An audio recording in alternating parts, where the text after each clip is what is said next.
দেখো আজকের অঙ্কে কী বলেছে, instead of increasing a number successively by 20% and 30%, it is decreased by 22%, resultant value is what percentage of the required correct value.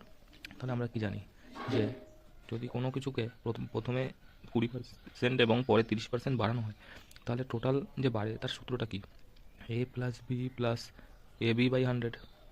এখন এ কত? 20, B কত? 30, এ বি মানে হচ্ছে 20 গুণ 30 বাই 100।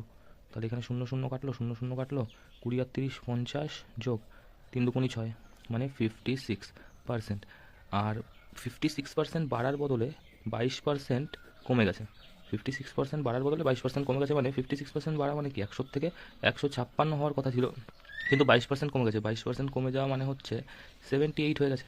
তাহলে 78 হয়ে গেছে, হওয়ার কথা কত ছিল? 156। তাহলে পার্সেন্টেজ মানে একশোতে কত? একশোতে কত দিয়ে পার্সেন্ট। তাহলে এইটা দিয়ে, এইটা পুরোটা দিয়ে এটাকে 2 দিয়ে কাটা যায়, 2 দিয়ে কাটলে এটাকে 50, অর্থাৎ অ্যান্সার হচ্ছে আমাদের 50%। এখানে অ্যান্সার হচ্ছে সি দাগ।